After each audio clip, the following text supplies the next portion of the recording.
Be able to quick travel in real life or revert to saves up to 24 hours ago.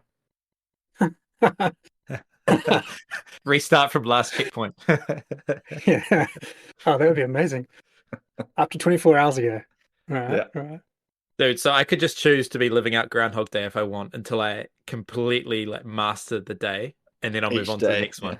Every day. Like I'm Yeah. just gonna make it the perfect day every day, even if I've done it 1,000 times. I'm just gonna clock each day. That's flipping sick. I love that. And I'm guessing that like everyone else is unaware of this, but do you remember all the loops? Is that how it's going to work? Yeah, I guess so. Otherwise, you would do the same thing again, wouldn't you, if you Yeah, didn't yeah. remember it? So I think you have to be able to remember it. I mean, there's some obvious things like you could make a bunch of money betting on the outcome of a sports game or something like that pretty easily. But yeah. So I have a 300-year-old mind in a 33-year-old body. I don't know if that's a good thing. Maybe it is. Wisdom and experience. There needs to be some kind of like downside, right? Like, so it's you're not fast travel. So are you like always moving slowly, or is every time you do it like you lose like a year off your life or something, or half a year of your life? Maybe your body keeps aging. So if you do it too many times, you're gonna like just age way quicker. What is the price of undoing your mistakes? It's gonna be a pretty high price. Yes, I'm literally trading a day in the future for the same day I've had again, right? That feels about Yeah, right. A day for a day, eye for Yeah. an eye. yeah. Oh, that's now become a bit like dark magic. It's like there's always a cost, man. Yeah. It's like, yo, don't dabble with that too much.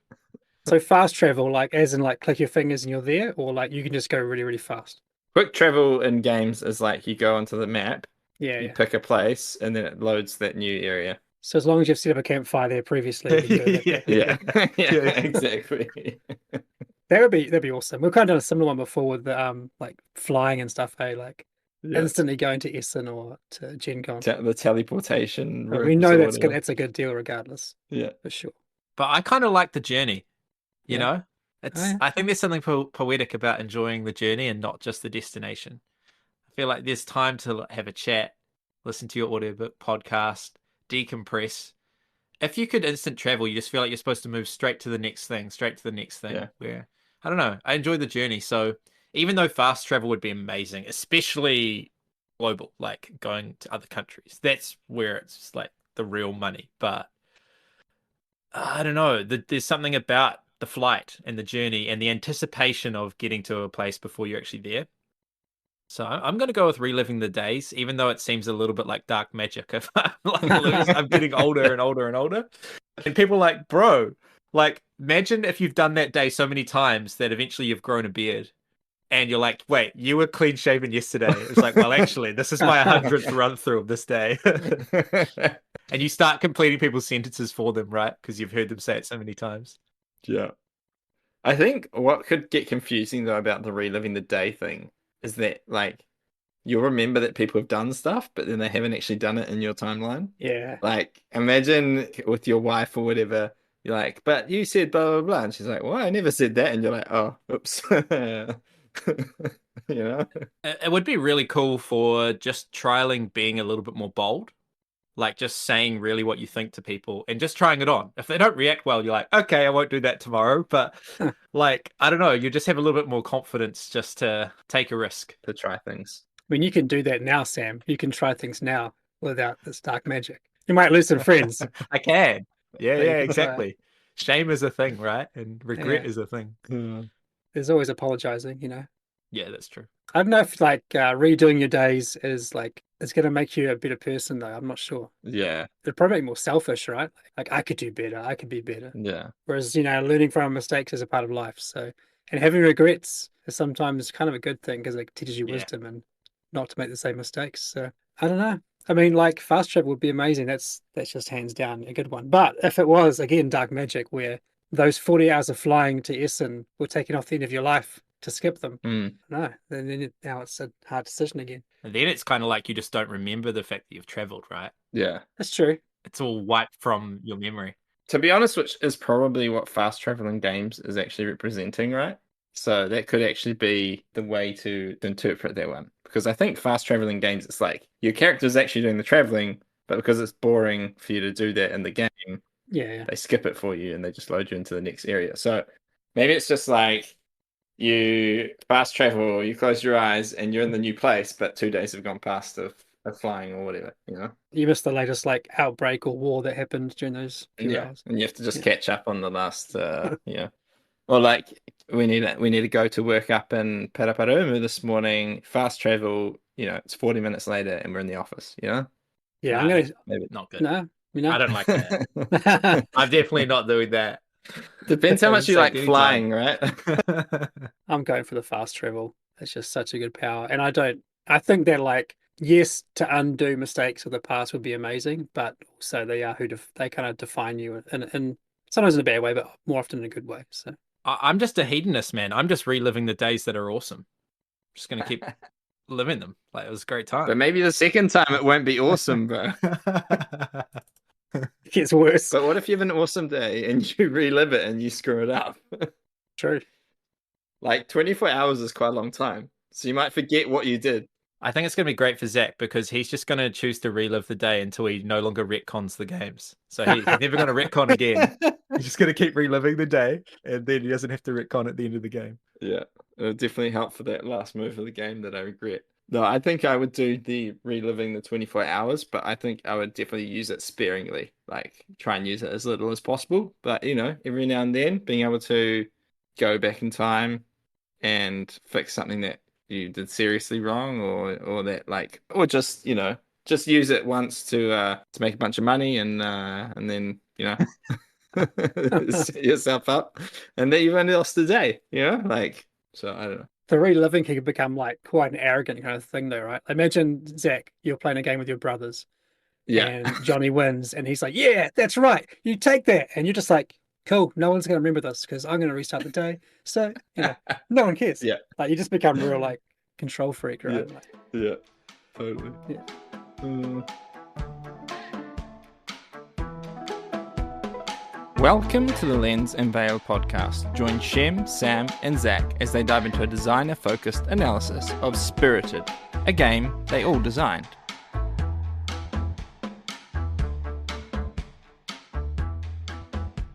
So in this podcast, we will be talking about Spirited. Now, Spirited is, at this moment, when we're doing this podcast, our next game. It will be on Kickstarter when this podcast is published. And so Spirited is a highly interactive card-driven game with set collection and push your luck elements. And in each game, players will select 7 of the 12 clans or civilizations that are in the base game, or even more with expansions, but you're only going to be playing with 7 in a single game. And each of these clans has a unique card play power, and there'll be 10 of those cards in the deck. So you're going to be playing with a deck of 70 cards plus some extra passing of time cards. So over the course of the game, players will form allegiances with specific clans, which is a type of set collection, collecting the same clan. And these allegiances will give them ongoing player powers until maybe another player comes and manages to form an allegiance with that clan, thereby taking that allegiance away from the first player. Players can also set collect in kind of a wide way by collecting each of the 7 different clans and building a wonder, which gives you some points and kind of a one-off power. Spirited has a high level of interaction, and all players will have 3 card play areas. So they have their hand of cards, which is basically safe from other players and pretty much safe from everything except for if a battle occurs, which I'll talk about, you do have to discard down to 5 cards in hand. But at least 5 cards in hand is always safe. And then there's the camps, which are where you're going to be set collecting. And those are safe from other players, but they're not safe from busting or overrunning, which is called in this game, which is where the push your luck element comes into it. And then you have your road, which is where you're going to have cards arriving. It's where you can end up having too many cards of the same clan and overrunning. All players at the table can interact with this area both in positive and kind of negative ways of taking cards away, and that can be also positive and negative. It depends if you're trying to collect that card or if that card was going to overrun for you. Players can add cards to your road and all sorts of other things. This game has a lot of variability that comes from selecting the 7 clans in play, And it keeps the game always fresh. I think I calculated that there's over 700 variations just in the base game. And once we add a bunch of expansions, there'll just be so many variations of clans that you wouldn't actually have enough time in your lifetime to play all of them. So it'll always be fresh. Now, the game ends when all the time has passed. So the deck has 3 passing of time cards in it. And as these come out, you're going to advance the time tracker, and occasionally battles will happen, which are kind of these moments where players will simultaneously resolve a bunch of things, including scoring some of their allegiances and getting some benefits if they've got less allegiances than the other players. Once we reach the final battle, then there's also a final moment of scoring where players will get to add cards to their camps out of their hand, score some final points, and then add up all the points. And player with the most points will win. So that is Spirited. So maybe where we could start is talking about how Spirited came to be. So Spirited didn't mention it in the description, but it is the first game that has all 3 of us as designers of this game. So how did that happen? My memory is terrible. Just say that from the very beginning. But I remember waking up. I think it was must have been during February last year. What was the weather like that morning? Yeah, don't ask me that. What did you have for breakfast? No.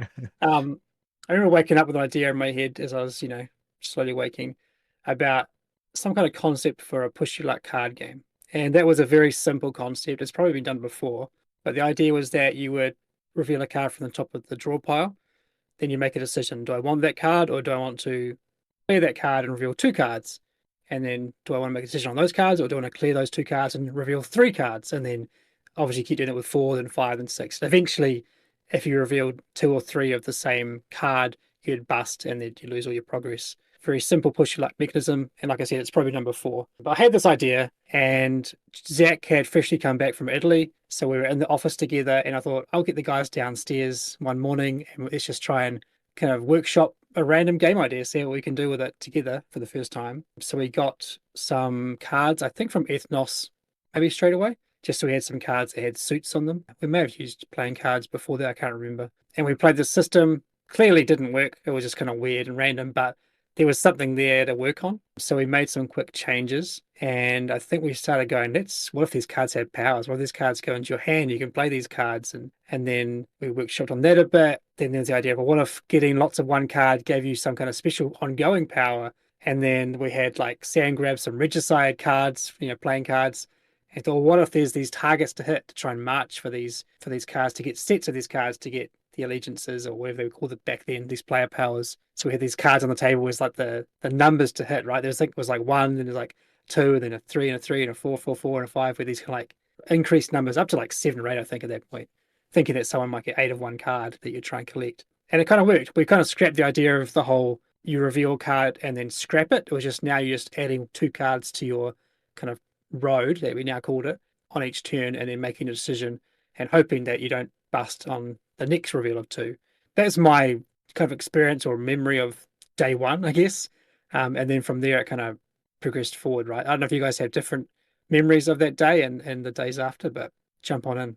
Yeah, I just remembered that it was like we had gone quite far after one day. For me, it was quite surprising because obviously having previously designed stuff in different time zones and not in person, yeah, it was quite a new experience of just like the ideas flowing and just like, what if we did this? What if we did this? Just trying it straight away and just kind of feeling our way to stuff that worked and was fun and was cool. I remember that, yeah, by the end of the first day, I think we already had like 12 different factions, or that ended up being clans or whatever it was. I'm pretty sure we already had 12 by the end of the day. Now, those are not the same 12 powers that are in the base game of Spirited, but I think maybe 1 or 2 of them might be. Yeah, they might have stuck around, decoupled and recoupled with others, yeah. Exactly. Like between the card play powers and the allegiances, there's definitely a lot of like switching around, but which I think is quite, I don't know, quite special that some of that stuff that we did that first day, even in terms of just random powers we came up with in the final game, And I think it might have been like the next day or the day after, like people need to know that like Shem is a wizard when it comes to like mocking up prototype stuff. Like he's just so quick. I think it was like the next day or the day after we already had like a prototype version using at the time we were working on secret societies, and like all the art had come through for secret societies. So he had just done a prototype version with the different factions of secret societies art, just so that we had some nice art to play with. And I think there was like the next day or 2 days after, we're in the office again, and we just had like another full day using that stuff, and felt like by the end of like 2 or 3 days, we already had a game. If you get what I'm saying. I remember we had this Spec Ops card that was like you could play this card as like a block on someone's camp. Remember that being a thing where like you could actually place this card face down on their camp so they couldn't march on the next turn. They had to remove that card. It was brutal. That got removed because you can no longer like attack people's camps, in Spirited. They're safe, like you're saying. So there were things like that I remember that we tested and removed eventually and stuff. But there was one, I think one of our favorite starting powers was the one that like lowered how many. I think if you get if you had that allegiance, it was the old Babs, right? Like I think it's now the Yeah, it was the Stonesmith card when we were using Yeah. the secret societies, like the wizard looking guy, I think it was, right? Yeah, that's right. Yeah, so it would lower the amount that you needed to bust. Yeah. And I think in the expansions, like I think it's the knock, is it? Yeah, I think it is the knock now. Yeah. And I mentioned that in our live stream about it, which is my favorite faction to come. But yeah, so every knock you have, if you have that allegiance, every knock in your road lowers the bust amount for every other clan. So it basically counts as a wild on your road as well. And it's like, it's so crazy, but you can just recruit it as a wild into any camp. So it's super risk reward. Yeah, I remember that one being day one because I think it was the wizards when we used the Ethnos cards. Yeah. And I think it may have changed to like, was it the Illuminati, I think, when we had the Secret Size version? Something like that. Yeah. Okay, so maybe it was the Illuminati, yeah. That's good memory, guys. I just remember the prototype, the first one being called Push Your Societies, just as a little bit of a joke. Push Your Luck game. I think one of the folders on my computer is still called that. It's got all the Spirited like art in it and stuff, but I didn't bother renaming it from Push Your Societies. So there's that. I think the first like key learning in the development process, this was like after 10 minutes, was that push your luck mechanism. I think it's better for a push your luck mechanism to have a higher degree of risk management. So for all of the cards to persist, not just like throwing out the complete hand and then drawing the same number +1 or +2. It's just the variance is just way too high. But if everything that you've already got in there goes to this what we call the road, then one thing, you can manage your risk a little bit better and you can feel smarter. I need exactly these 2 cards to make me bust, otherwise I'm good. And so players are more likely just going to push their luck with that one. But also having the road in front of you rather than the cards kind of in your hand means that it's a place that you can interact. And I think that was like our first like breakthrough, was that, okay, these cards are going into a road. And then obviously when you complete a set, that's going to give you a power, right? But then the next breakthrough was that, okay, these factions have powers. That's going to be an ongoing power once they've claimed that set, 3 of that kind or 2 of them or whatever. But then actually if we make the cards that go into your road, as well as them coming down into your camp to help you get closer to gaining that power, if they can be drawn into your hand, it kind of gives them this extra state, but it also gives them this extra ability. So now they're not just an icon in a suit, but when they're in your hand, they've got a power. And I think that was like the next breakthrough. And once we had that, like the design process became really fun. Like this idea of let's come up with a faction that has an ongoing power for the player that claims them, but also has a unique card play ability. The way that I think about it is there's all sorts of different unique card movements because the card can have so many different states. So a card can exist in the deck of cards. It's an unknown, but the card can exist on your road face up, and it can exist on your road face down, and it can exist in your camp. That's getting you closer to claiming those points and that ability. Or it can exist in your camp face down as a wild card, or it can exist in your hand as either a card ability that you could play, or even as a cost that you could pay. Some cards will let you play a card, discard a card from your hand to play this extra strong power. So coming up with all these powers was just a massive exercise in coming up with all these unique movements. Move from your road to someone else's hand, move from your hand to someone else's camp. But the sacred ones were not removing cards from people's camps or from their hands. But we sort of had this idea that people's roads are fair game, and that leads to a lot of both positive and some argy-bargy interaction, but they haven't really achieved anything with their road, right? That was kind of the idea, that the road is fair game and the camps and the hands are sacred.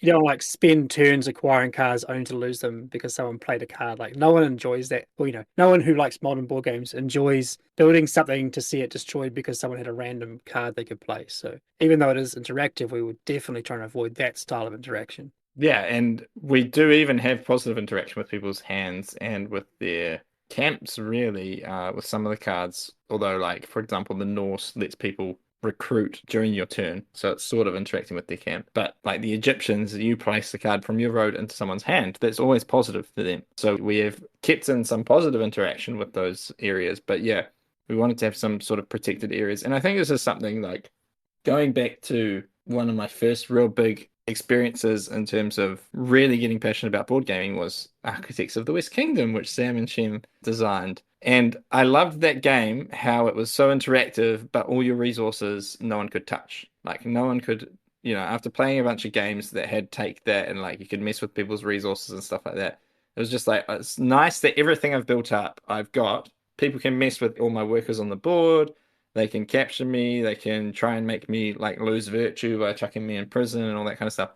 But all the resources I've got, that's sacred, like that can't be touched. And so in games, I like having that kind of reassurance that there's something, once you've got something in an area, it's safe, And it's safe from other players. Now, in Spirited, once you've got stuff in your camps, it's safe from other players, but it's not safe from the game, right? Because there's this push you luck element.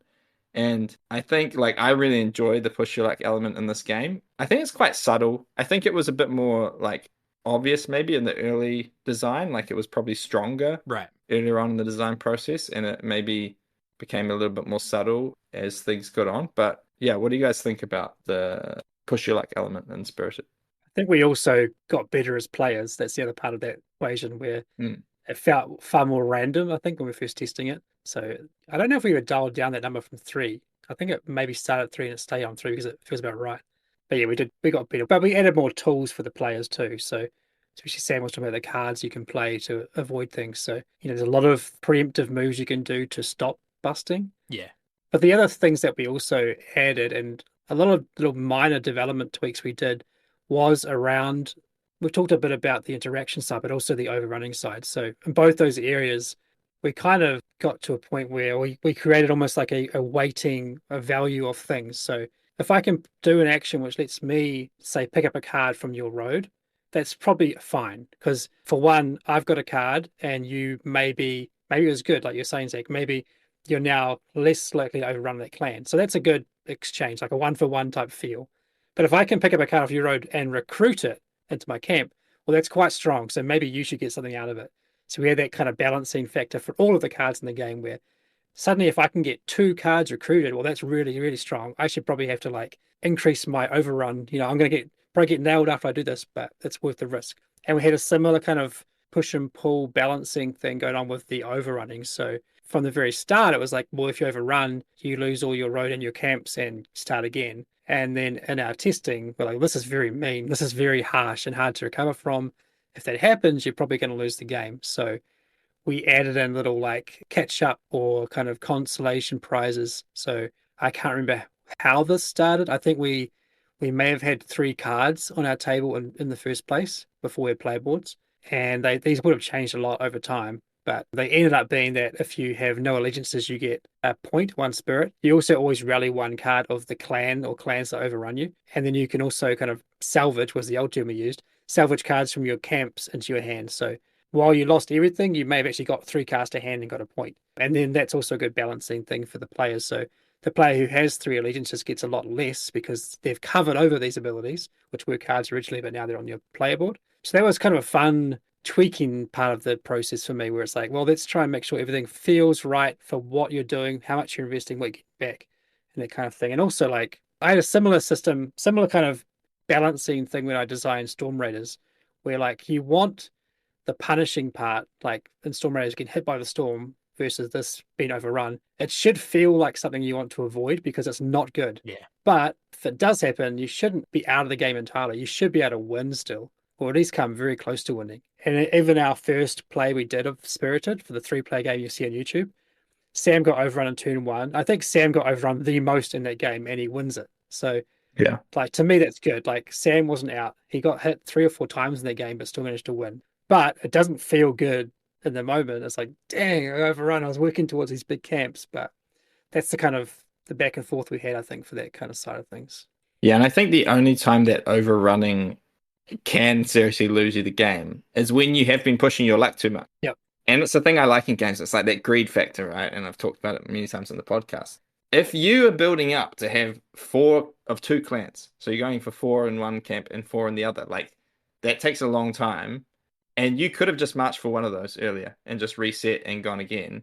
But you are pushing to have both of them. And if just before you march, you overrun at that point that you've built up four in each camp, like that can lose you the game. But it is also like you asked for it because you opted into that play style and you knew that it could all go wrong. So like at the same time, I think there are those overruns that can lose you the game, but it's often because you opted into pushing your luck and it's risk reward. Like that could have won you the game and it could have lost you the game, right? So Yeah, I like to talk about the game mostly as a risk management game, and then occasionally players will opt into it becoming a push your luck game. And I'll explain what I mean by that. Like a game like Flip 7 is 100% a push your luck game. And for that game to function, people need to bust. Like, and it's going to happen. It's going to happen most rounds. Half of the people, roughly half of the people will bust. Sometimes it's all of them, sometimes it's not many, but most of the time, at least half are going to bust, right? And you need that for that game to function. In this game,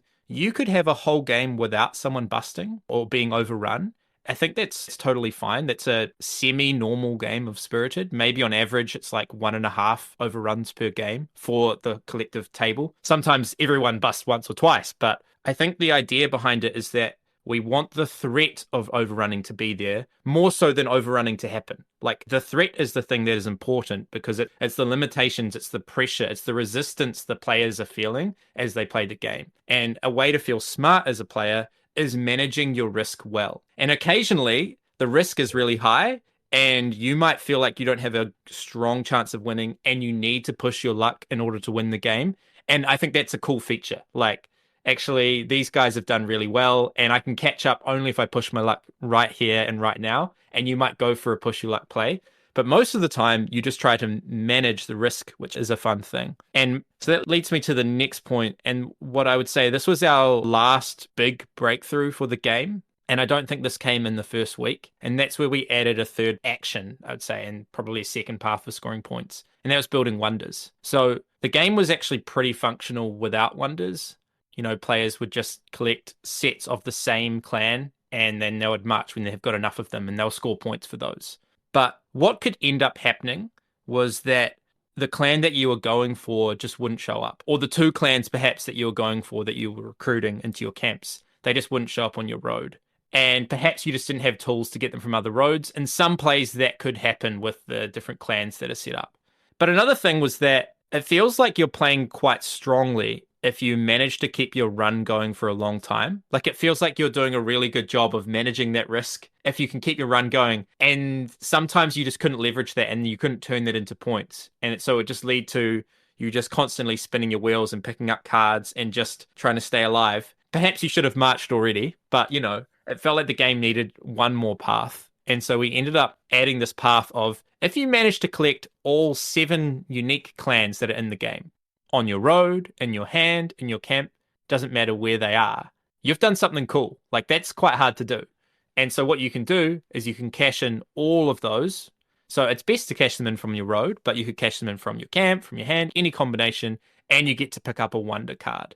So this allowed us to create a new feature in the game. So every clan doesn't just have their power and their allegiance, but we also get to add in a thematic wonder that their people built or that they're known for. These would give powerful one-off abilities, which a lot of them would have positive player interaction in there as well. So it's a big moment for the game, and it becomes another way to score points. And it's probably my favorite playstyle in the game is to try and push for 3, 4, 5 wonders. It's just like you're doing this really cool balancing act of like not busting. And we made this decision that when you build a wonder, unlike marching, you don't reset, you don't regroup. So everything that you had done sticks around. So everything on your road, everything in your camp that you didn't spend to build the wonder sticks around. And this can be like a refreshing moment where your road is really close to overrunning, but you do have one of each clan and you just get rid of all of them and you keep everything that's still in your camp. So you get to like go again, you know? And it's this cool foil to the march action where actually, no, these things stick around. And so there's some nuance between those two ways of scoring points.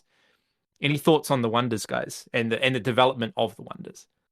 Yeah, I think it was maybe week 2 or 3 of development that this came into be. I can't remember what version, if it was Pusher Societies or a later version, but there was a thing at the table where I think I would always just play out my cards in a long string. Like I didn't try and match up the clans together. I just play them out in order that they showed up, and then I'll just spend them as I need to. And then Sam, you started stacking the cards in columns. So like if you gained a new card of that type, you put it with its same type. And at first I was like, well, they don't need to do that. It's silly. Just put them in a line. You know, it's one long line of things and that. And then I think you started showing your frustration of like, I just can't get the cards I want. I want to recruit these cards. I've got my 2 camps ready to go with A and B, and I'm only getting the other letters on my road. And it was kind of born out of frustration of like, well, I'm trying to play well and I can't because of the luck of the draw. And I think I was kind of like, well, it's just weird because you're stacking your cards like that. That's why it feels that way, but it's not that way. And then eventually we're like, came around like, maybe there's a way to play well and do this. And that's kind of where the idea of spending all 7 came from. It really was a reaction to a player frustration. Yeah, and then it also feels like you're also rewarding players because it's not easy to keep everything safe without overrunning, right? It also feels like rewarding. You're doing something cool, like you're sticking in the round, so to for longer. There's also the decision we made. Well, it wasn't an immediate decision, but it was one that came soon after, was that the wonders would only have a one-time effect. So you'd resolve it, get your spirit, and then it just sits around for like, for glory, really. There were a few that had subtle ongoing, not so much abilities, but kind of impacts on the game, which were fairly quickly jettisoned. But yeah, it was just because we had all of the text on the cards already, plus all of the ongoing allegiance abilities. Just it was so easy to make these just one-offs. And it means they can have a lot more variety as well, right? Like we don't need to think up these big, crazy powers and how they interact. It was just like you reusing similar stuff, but with fun moments in the game. Yeah. So my memory of the development process really was, that whirlwind of few days of develop this rule set together, and that was heaps of fun. And then just sitting in spreadsheets, man, like thinking through all of these combinations of what are some more unique, really interesting card powers. And we can kind of go to town a little bit, especially if some of them are coming out in the expansion. Like, what are some crazy ones, some weird ones, some that you're working towards even being able to play for a while, and then you do it and it's a really powerful ability. And then trying to come up with the allegiances, these kind of ongoing passive abilities, and the wonders. I mean, the wonders are slightly easier because it's just immediate effects, but the synergies between card powers and allegiances, firstly, innate for a faction, for a clan themselves. They need to have some form of synergy between, not always, but sometimes. But then also the synergies between this card power and if this other clan is in the game, their allegiance is a really cool one. And you find yourself thinking about if these 2 or these 3 are in the game and I can manage to claim these allegiances and do this cool thing, then you're really enjoying kind of thinking about playing the game with these setups. And that to me is a really massive boon for replayability. If you have people thinking about the possibilities, what could be after they've finished the game. And that was something that I think that really surprised us, right, Shem, was the amount that we could come up with and the fact that it just worked. Like all these different powers worked and they worked with each other. And there weren't really degenerate setups like we expected because we've played games that do something similar that have some setups that don't really work. Yeah, a lot of the core rules of the game are what made that happen, I think, where it's the loop of your turn is what drives the game rather than the card powers themselves. The card powers are like the flavor and the fun on top of it, but the core rule set, you could play with blank cards in this and it would still function. It would be boring, but it would function. Yeah. My memories of these, like the kind of the 3 weeks, I guess, following the first day, were like I think we got to about 12 or 16 abilities and factions, and then I think what Sam may have gone, I've got 4 more, we're up to 20. Yeah. And then we're like, he's saying, I think we're probably pushing it. Like, it's pretty hard to get more. Don't know if we can come up with any more. Yeah. Yeah. And then like 3 hours later, like Zach's like, I found 8 more. And then Sam's like, I got 8 more too. They're like, slow down, guys. There's so many coming in. And then it was just like this process of, we thought we'd found everything we could in the game, and then there's more fun to be found. So there was just this like these weeks of just like, I've got more, I've got more, I've got more, and we just keep putting down all those ideas. We tested them a lot and quickly as well. Like we would just bring in new factions over and over, and then later in the process, it was about trying to define what needs to be in the base game. Like what is the core rule set? What are the key elements that have to be in the game? Like things like shields, maneuvering. Like even though maneuvering is a very minor thing in the base game, it's really only comes in from battles, I think.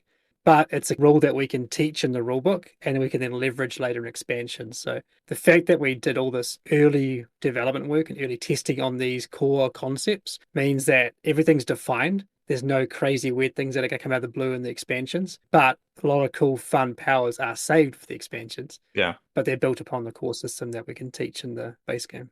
Yeah, I think that's kind of like maybe something that's been a learning as well, do you reckon, Shem, about like expansions, and if you can have an idea of what you're going to do in expansions, that helps in terms of putting as much in the base game rulebook to avoid like having to reteach stuff afterwards, right?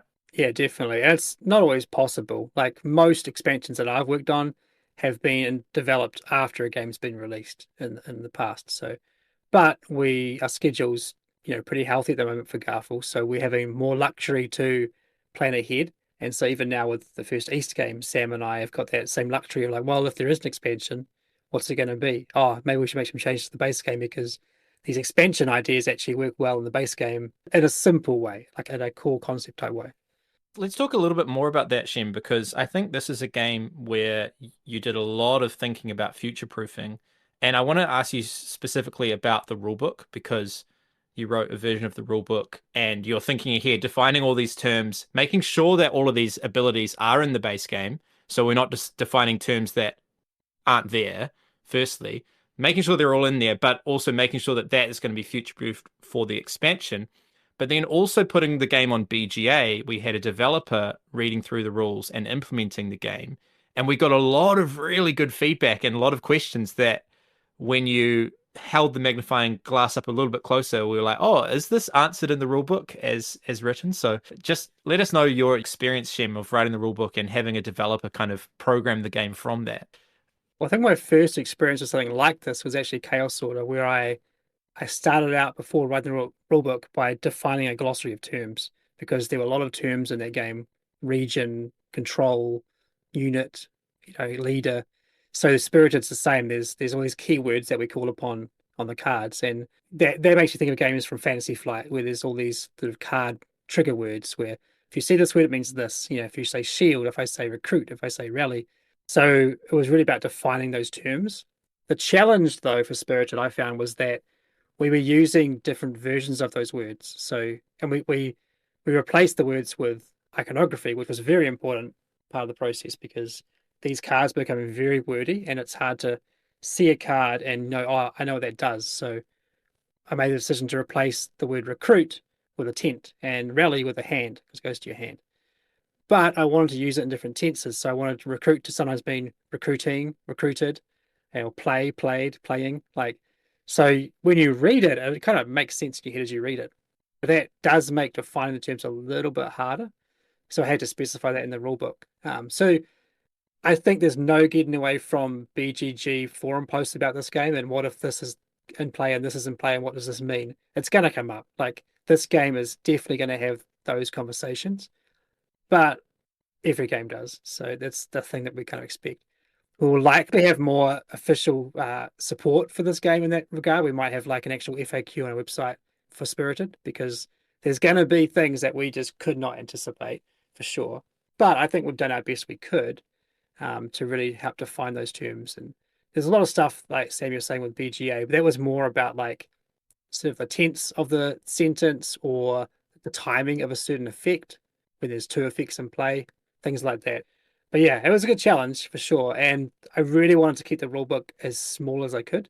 I think it's 12 pages. So it's not a big rulebook, but really trying to like get every key thing in there without bloating it too much with every example. So an important decision I made was not to call upon the actual base game factions for the terminology, for the defining the terms. They're used in examples because they kind of have to be. But in all of the kind of terminology section of the rulebook and all the FAQ, there's nothing that talks about, like when you play a Norse, for example. There's nothing like that. It's just like let's try and define these terms without calling upon an example from a card, so that when you play with some faction 20 years from now, you'll still have to look at that same FAQ and it'll make sense when you see the word shield, what it means, That was kind of the goal.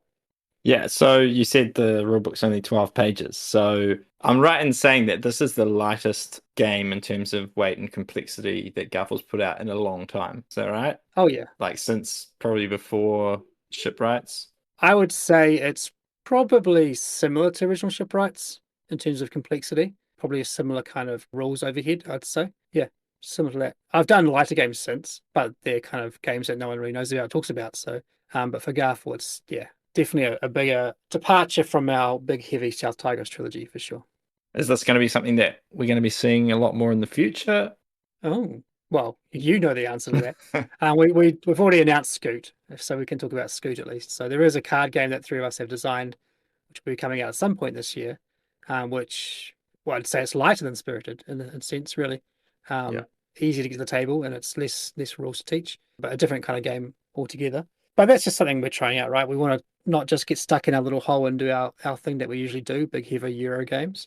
So we're just trying some more fun stuff, test the waters a bit, see what people like, but also not departing fully from the stuff we know works as well. But with Spirited, for a long time, I've wanted to do a game that kind of has a long shelf life that you can keep putting out mini expansions for, or like booster packs or whatever. So trying to think of some examples. I mean, Valeria Card Kingdoms did it a bit. They did a lot of expansions, but they also did lots of little booster packs, like here's 12 more cards, or whatever it might be. So swap out these cards with these cards and that kind of thing. So I mean, Imperial Settlers, or what was the original name of the game? The first version of the game? Can't remember.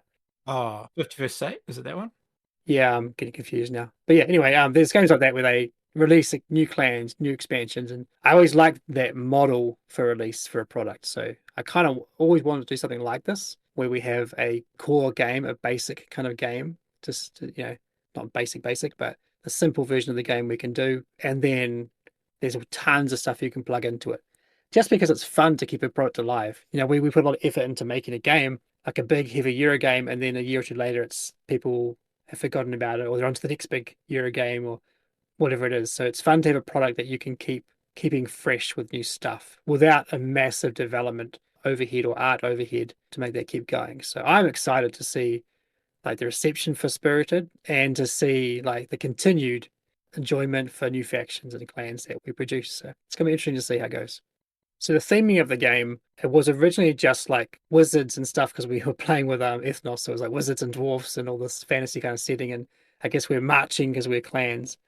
And then we went into the secret societies kind of thing just for fun, really. Let's see if it looks good in this kind of setting. But then my main concern was, how do we make it feel Garphill? Like, we'd already gone down the secret societies route at that point. It was something very different, and we hadn't put that game out yet. It was still quite a lot far away from our Kickstarter. So I was somewhat wary about doing another game in our Nottingham warehouse. So it already was mechanically. So I think I was trying to talk to you guys and float ideas like, what could it be? What could the theme be? And sort of expressed my concerns about that a little bit. I think, Sam, what if these were ancient civilizations? What if they were still ancient medieval stuff, but with a different approach? Like, 'cause I think I had said maybe some more approachable artwork, something like that. How could we make this feel like a broader appeal to people who don't maybe have switched off from our games because there's their comment about they all look the same. So how can we get some more eyes on this game? And that's where I think the idea, Sam, you had was where maybe it's still ancient, maybe it's still medieval, but with cute animals or something like that to make it feel different. Yeah, and I know that that's kind of hackneyed by now. People will sigh and be like, oh, anthropomorphic animals. But as many people as say that, as many people really enjoy anthropomorphic animals. They're cool. Animals are awesome. And so we wanted the game to feel approachable. I guess in a way, every game that we make is a reaction to previous games. It's not a reaction necessarily to the last release game, because we've got these games in the pipeline for 2 years. But, after South Tigris, we got a lot of people that love those South Tigris games. But we also have a lot of people saying, oh, these are so heavy. And so wanting to just kind of challenge ourselves in a way to make games that are slightly more approachable. And not that we're not going to keep designing heavy games as well, but just to challenge ourselves for creating more games and see, can we make approachable games? Can we make games that we want to teach people at conventions? And it's all very well and good to make a light game and an approachable game, but if it still looks dry and if it still looks heavy, then you've kind of alienated people just from the cover. And so we needed to make this look different from our other games, but we still wanted it to feel Garphill, right? That was the challenge, Shem, right? We wanted it to look approachable and, make more people want to come and play it, like kids and, all sorts of people that wouldn't touch our other games. And I think animals and cutesy animals do that pretty well. But then the way to make it feel Garfield and make it something that we really like is for these animals, these anthropomorphic animals, to represent civilizations from history. And so they can have their armor and weaponry, they can have their attire, but also they would be an animal that was significant or special or native to that area of the world. And there are so many civilizations to choose from. So that gave us a massive canvas to work with. And, we all love Age of Empires. We all love that kind of stuff. So, we started off, well, what if there was a crocodile from Egypt, wearing like a pharaoh, that kind of vibe, and a Roman wolf and all of those sorts of things. And it just kind of started making itself, right? Yeah. I think it was a lot of fun as well, like going through and thinking what animals could represent each civilization, right? Because I remember there's some animals that obviously lots of civilizations, they're important, like lions. Yeah. I remember Lions, you trying to decide who got the lion. It was like there were so many options. Yeah. But kind of that, and I remember some of the civilizations you had one animal and then ended up changing to another because then you found another civilization that the animal was more important. So there's a lot of like juggling around and trying to find the right combinations, which I think was actually quite fun, right?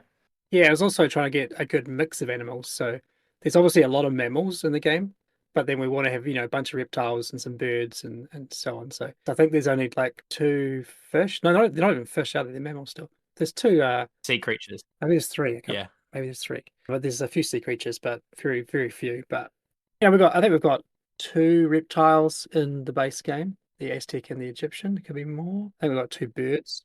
Yeah, and I really like how it's not just woodland creatures. Like a lot of these anthropomorphic games, they just have a woodland look, which is really cool. Like woodland creatures are the best. But, we've got like desert creatures. We've got like, from Africa, from Australia, from the Pacific, like Asia. There's just a real mix of animals. And I think that makes it really awesome. And it makes it feel kind of unique from other offerings out there. Yeah, the challenge really with this whole idea, this whole concept that we had was like, how do we get this done? Like, who's the artist? The other part of the same conversation we had was around, having a different look.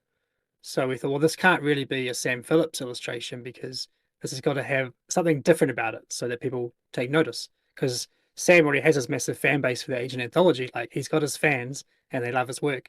How do we draw in more people? How do we get this game out to other eyes who have different tastes on art or whatever it is? So I actually tried a few people. I reached out to a bunch of artists I found on ArtStation and had a good list of people I really liked. Some just didn't get back to me. Some were far too expensive for the budget that we had because, there's a lot of art in the game. And if you multiply that many characters by that much cost, then suddenly the game's not viable. We had, I think, one I was really keen on, but then kind of after thinking on it more, I thought, you know what, I don't think it's going to be the right fit. So there's a good month or two of me trying to find an artist for this game. And it's actually my brother Sam who recommended the character artist that we've now gone with. He already followed this guy on Instagram, really liked his character art. It was very like Disney-esque in a way. Big bright eyes and lots of character and feeling to the characters. So he suggested I contacted this artist, Patry, and he got back pretty quick, I think. And again, I was kind of like, "Whoa, that's expensive! Like that's a lot of money." And I, added up, and that basically doesn't cost this much to make just on the characters alone. But we just knew that this guy was special. Like this was a good one. And he actually he was excited for the project. He dropped his price a bit just without even us asking. So he was really keen to work with us because we were flexible with time and stuff. So he does a lot of work for Disney and other companies and big game companies, digital game companies. So he's a very busy guy. But because we were so flexible on time and just say, hey, look, fit us in when you can. Like we're not putting pressure on you. We just love what you've done. He pumped out the owl character for the Greeks pretty quick. And we were like, this is perfect. This is what we wanted. So He's been great to work with, real funny guy. Reminds me a bit of the Miko, the kind of the working style. So he just loves what he does. An artist through and through. And after doing the base game 12, he was like, you know what? I really don't like doing backgrounds for cards. I love doing characters, but these backgrounds are a challenge for me. I can't do them as fast as I want to do them because he has to think about the setting and the perspective and all that kind of stuff. So we made the choice after he finished the 12 for the base that my brother Sam would step up and do the backgrounds for the expansion characters. And then because of that, because Sam was getting involved at that point doing backgrounds, we thought, well, maybe Sam could do the player board and the main board. And that's what we ended up doing. For the Wonders, we didn't want to put more work on Sam because he's already so busy with like all the ancient games already. Doing a few backgrounds here and there is fine. Like he can pump them out fairly quickly, but those Wonders require a lot of work because the research behind them, they're more detailed. I think Sam or Zach, I think one of you guys may have suggested going to the Miko. Like, what if it was the Miko doing it? Because that's another good callback to Garphill fans. So he was keen, as he always is, and he does a great job of anything you throw at him.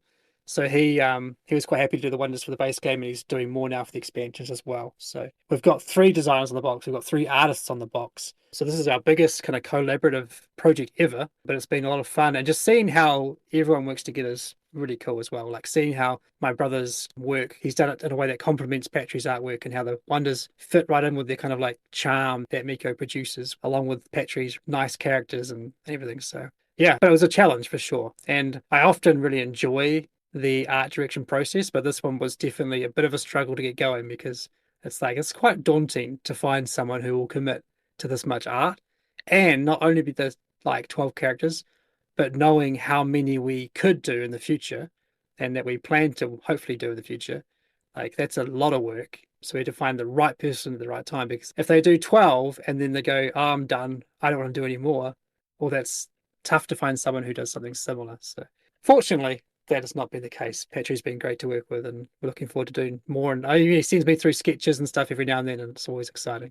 Yeah, I really love the art. And I think I remember when we were discussing it because me and Sam commute up to the office together because we live in a city about 40 minutes away in the car. And I remember when Sam was like, had thought about this theme and being like, anthropomorphic animals are overdone and like historic games are overdone, but maybe if we mix the 2 of them, it's something unique. And I was like, yeah, that makes a lot of sense. And all the possibilities that came out of that, like picking the animals that fit to the theme, and then just how those have been interpreted by Patry with Shem's art direction, like that's so great. And there's just some funny things that happen. Like I know that Patry has like said he always struggles with the birds, right? Yep. But then the birds often end up being like the best the best characters that he does. I mean, there's the owl is right on the front cover because we loved it so much. So I'm really excited for people to see not only what's in the base game, but hopefully we can unlock a whole bunch of expansions with the Kickstarter as well, because there's some great characters to see there as well. Oh, yeah. So I did allude to a bit earlier about how some of these faction powers, these clan powers, were kind of day one ideas, right? And some got pushed out to expansions and stuff. So we reworked them a lot. And that was really a big part of the final process, was deciding on the final 12. And I've talked a bit already about the terminology and trying to use cards that help teach that terminology. Like the Persians, for example, you play a Persian card that says place this card as a shield on your road. So it's the most basic version of a shield. So that way, when we start getting a crazy card that's like, put this shield on someone else's road, then it's a bit more complex and stuff like that. We want to have really key basic concepts in the base game. The Romans, you just recruit a card from your road, real basic. However, like we also had some crazy ones originally that were like, they felt a bit too far gone from a base game rule set. And we had a lot of discussion and pushback from this between each other. So there was some that I thought shouldn't be there that Sam did think was there, or Zach might have thought should be there that we didn't want to be there. There's a lot of discussion and trying to figure out what should and shouldn't be in the base game. That really was a big part of this whole process, because you kind of become attached to them, right? Like you play it enough, you're like, I love playing with this faction. It's so fun. Yeah. I want to play with it all the time. But then you've got to kind of go, but is it a good first impression of the game? Is it really the best? Like, should it be in the base? And it's hard to go back and forth on that. There was one, I think, that stuck around for a long time. Actually, two that stuck around for a long time that finally got pushed out towards the end. One was, it was a card that let you, I think you placed a card onto your road, I think it was, to play a card from someone else's road. Yeah. And it's still an expansion faction. And it's cool and it's fun. But what it means is that you have to constantly look at everyone's road to see the potential of the card. So it was like, yes, it was simple enough, but it was kind of like a little bit too much for base game. Like to always be looking around the table, what could I play from your road? What can I play from your road? And the other one I think was the old Olmec. I think it was that you could always do like this free swap out of your camp with your road, which Sam loved. I think he still does love. And it still exists as an expansion, but I always thought it was just like it's just too niche and like too like big brain kind of player style to try and like to make someone learn who's just learned the game the first time. So yeah, we eventually whittled down to like our final ones. And that the old Babs, who are now the Nock that we talked about earlier, they stuck around for a long time too. Babs. Yeah, the old Babs, the Babylonians, the Babylonians. Yeah, that was also a sort of a last kind of few months of development that got pushed out as well because we loved it so much. And every time it comes out, it means Zach have a good time because one else would take it and get wrecked by it. I don't know if Sam's ever had it. I don't know. Yeah, he's never experienced it. Yeah. Still never had it. But that one was in a long time, and we're like, you know what? It's so cool, but it's just probably too much for the base game. So that was really the big decision, right? Yeah. Yeah. So Shem, there are 12 factions. There's 12 clans in the base game, and each expansion, we're going to be giving out free expansions. Every 1,000 backers on Kickstarter is going to add one free expansion to everyone. So a new expansion gets unlocked. And I think day one, there's one free expansion as well, right? So that's right. Yep. How much does an expansion change the game? Like, how much value is there in an expansion? 4 clans. Yeah. How did you decide on the 12? And then how good is having one expansion? So we already had, I think we had the number 12 for a while. And maybe it was up to 16 at one point. I can't remember. But I think we got to the point where like we want that first play to be mostly known. Like we want to know what players will experience in their first game. So the fact you play with 7 of 12 feels about right. Like right. You're going to see common ones in most first games at least. So if you go to like 16, suddenly it's like 7 of 16 is quite a big difference in that first game you play. So I think it's why we got to 12 in the end. And then we were just designing tons of them, right? We had so many and we just like, they were in a spreadsheet. And I think I got to thinking about, well, how are we selling these? Like, what are they? How do we group them? How do we do like the whole, here's Spirited 2, Spirited 3, and we do like 12 in each? And, what's the plan for this? I think we landed on sort of smaller package expansions, affordable ones that are, so people can just grab them on the cheap. And we can produce them fairly cheaply and quickly, which is a good thing. So I decided to put them into categories based on their regions or their theming. So there's the American one that's going to be free from day one. I think the second one, I may as well say it because it's going to be a second one anyway, was going to be, I think it's the Mediterranean. And then we've got ones like Scandinavian, we've got Celtic, all sorts that announced hopefully in the future.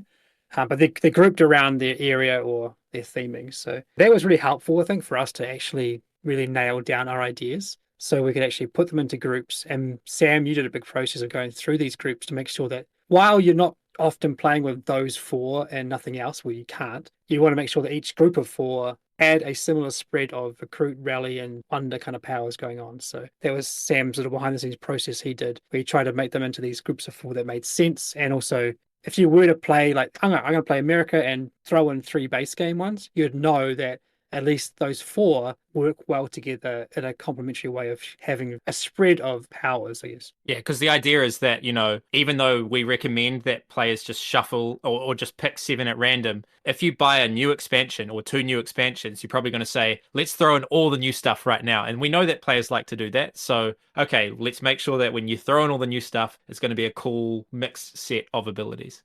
And I think we were waiting for that moment when we played and we realized it didn't work, eh?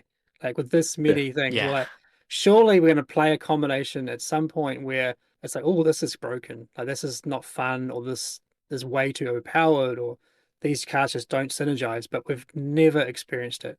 We've definitely had games where there's like, whoa, recruiting is really viable this game. Like you can recruit a lot. Yeah. Or like there's games where you're like, how do I get cards off my road? Like there's certain elements will feel different, which is a good thing for replayability, but never to the point that the game doesn't function. For me, it's like a happy surprise and a accomplishment, not because we were trying to, but just the way the game was designed and developed. There's no sort of broken setups. It just works, and you can have any combination you like of this. So many factions that we have planned. So yeah. Yeah, and I think it's worth mentioning in the base 12 as well, in terms of like the actual civilizations that were picked. There was a thinking process around geographical distribution, so trying to represent as wide an area of the world as possible, but also like mostly civilizations that people know, that are like common knowledge that people have heard of, with maybe a few thrown in there that are kind of like something to learn about. Like maybe people don't know about the Sao. It's really interesting. Go look it up, you know. So I think it will be fun as well for people who are fans of history, that there probably will be some factions, like even in the expansions, that are maybe civilizations that you don't know very much about or you haven't heard of. And so I think it should be a fun process of being like, oh, these, where are they from? You know. And so I definitely enjoyed that, because there was some that I hadn't heard of, because Shem was trying to like think up, we need some more interesting civilizations from Africa, and Shem was doing research and then coming up with these names. I'm like, oh, who are those? You know, Wikipedia, find out more, because one of my jobs at one point was going through and trying to find like what could be the wonders for each of the civilizations. So I'm like, who are these people and what did they build? You know? So yeah, I think that's also like a fun aspect of the theming of the game. There was also a challenge for me, like art wise, when I was trying to get all these things out. I think at one point we had the Vandals were in the, I forget the name of the pack, but when I went to the research, I think before you got to it, Zach, I was like, oh, they didn't build. Well, sorry, no, they didn't build anything. They just took stuff and claimed it. Like these Roman buildings, Vandals. these are ours. So there was not really a wonder, and there was also other ones where it was quite challenging to find a wonder, like Yeah. because they were maybe more primitive, or Nomadic. there was just no Yeah. records of them, or they just didn't like building stuff. They were just like, nomadic or whatever.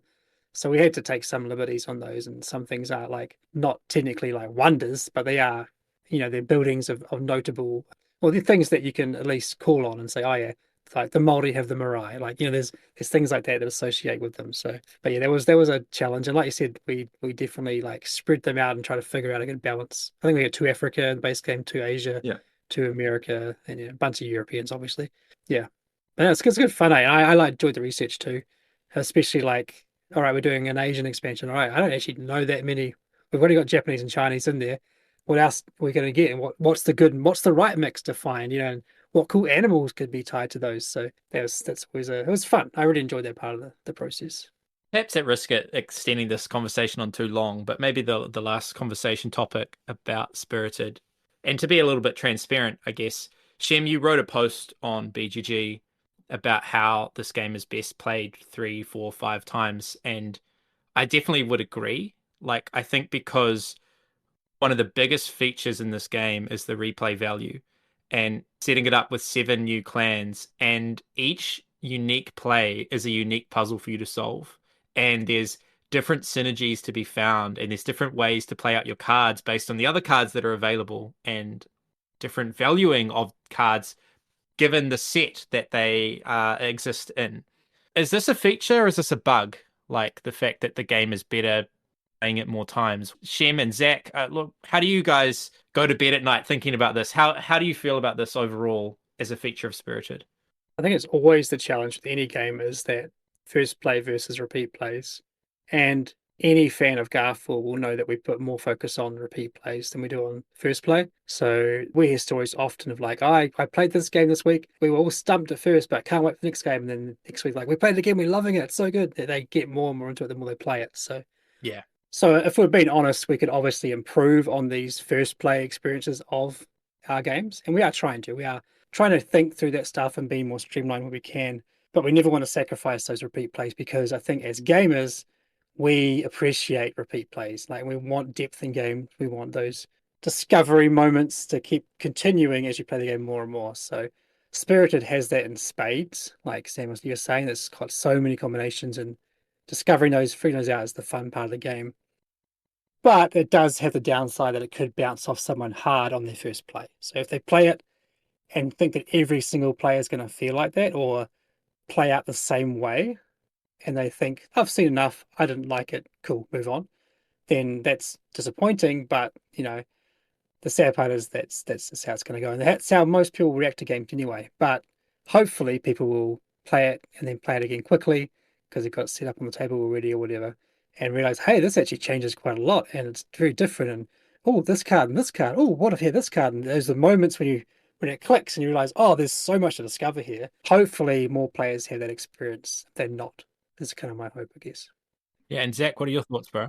I think that really is the strength of this game is like the replaying. And I think even for myself, I know that me and Shem have, and I think you have as well, Sam, played a bunch of it on BGA, kind of a replaying the base game a lot after, you've already finished development and then you jump back into the game again and have even discovered combos that I hadn't discovered the first time in terms of certain allegiances going together and stuff like that. So really you get more out of replay. We put it on BGA in the lead up, kind of as a test. We've never done this before the game. It seems to kind of not be working because, we'll see when the Kickstarter goes live. But so far, there haven't been great ratings on BGG. Lots of people saying, "Oh, this game's just random," or "It's not very interesting." And I kind of understand. We recently did our top tens, and Harmonies was in my top 10. The first time I played it was on BGA, and I was kind of like, meh. And then I played it in person. I was like, wow, I love this, So I think there's a little bit of that effect of like if you're missing those physical components and that physical aspect. Like Spirited's a very interactive game, and like it's pretty fun, like playing your card and then taking a card from someone else's road or putting stuff onto their road, and you're like interacting with everyone else's playing area instead of just clicking buttons on the computer. So that's a learning experience as well, and being like, is that the best thing to do to put a game on BGA early, or we really want people to maybe experience the physical thing first? But I also disagree with some of those people that are saying the game's random, because I've been playing a bunch of games and I think I've lost 3 times, just because it's seriously, as you're saying, it's a risk management game and there is skill in terms of understanding where you need to manage the risk, what is your best move to do in the time. It's very tactical, and you should be looking at what other people are doing as well, what allegiances other people are building up. One thing that was mentioned in a preview that Board Game Co did, which I was quite happy that they mentioned it, was being aware of which cards have been played before the reshuffle. Like, if someone has just marched for 4 Romans and then you see another 4 Romans out on the map, you're like, it's pretty unlikely that I bust on Romans right now until the deck gets reshuffled. So there's like all these sorts of like deeper levels of thinking that you can do around like the risk management. So I think there's actually a lot of depth to the game that you don't see on the first play. So that's like totally what we were saying. It needs to be played a few more times. I think the game's beautiful. So hopefully when people get to play a physical copy, they'll be more incentivized to play it multiple times, and they'll start to see that stuff open up. And I know that I've had heaps of fun with this game. I know that, like, Shem, I don't know how many solo games you're up to on BGA now. It's a lot. It's in the hundreds. Yeah, so which is quite rare. I hear lots of designers say after the game is published that like they never touch it again because they're like, oh, I'm so done. Like I've tested it, I've played it so many times. Like, and I still enjoy playing this game. So yeah. I'm looking forward to rediscovering the expansion factions that we designed, because most of our plays have been on BGA recently. And when those come out, be like, oh yeah, this one's bonkers. You know, that's going to be fun. We hope you've enjoyed our discussion about Spirited, but we'd love to hear from you. Jump on the Garphill Games Discord and let us know on the podcast channel if you've managed to try it on Board Game Arena and what you thought. What civilisations do you hope to see in future expansions? Welcome back to our Top 200 BGG draft.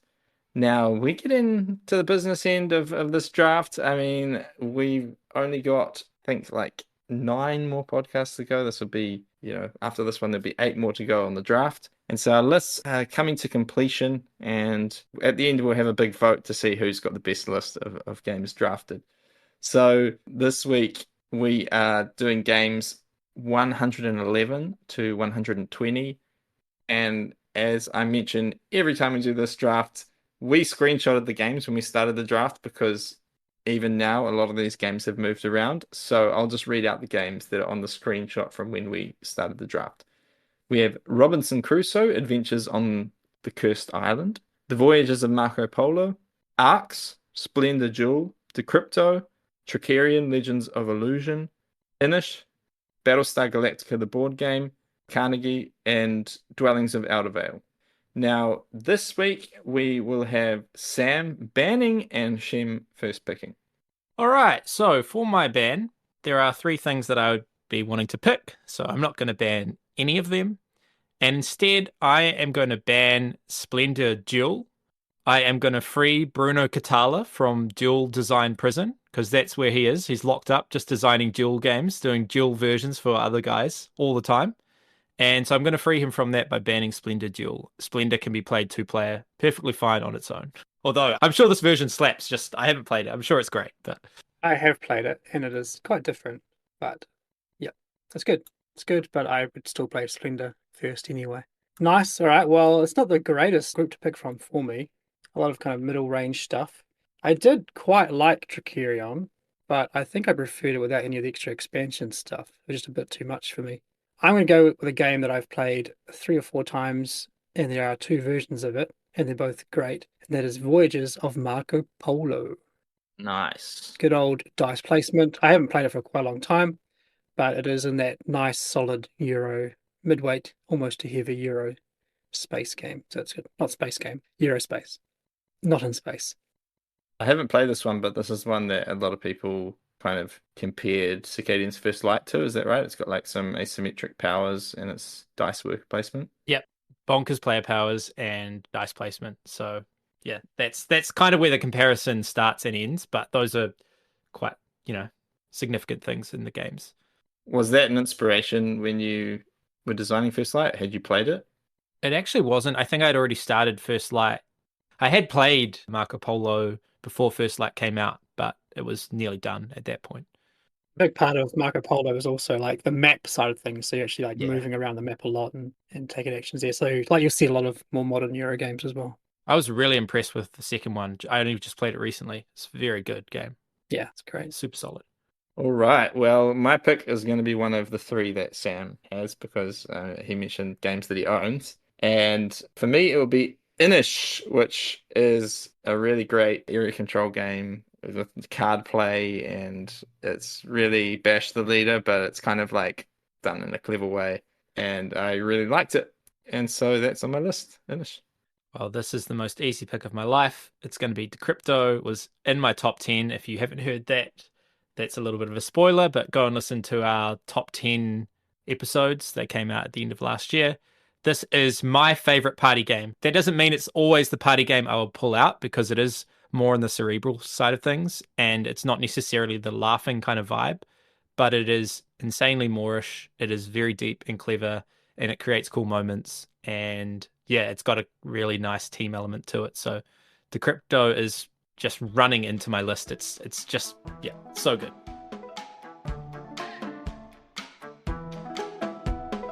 Thanks for listening to the Lens and Veil podcast. This podcast is brought to you by Garphill Games. You can follow Garphill Games on Facebook, Instagram, TikTok, Blue Sky, X, and YouTube by subscribing to our newsletter at garphill.com or by joining the Garphill Discord server.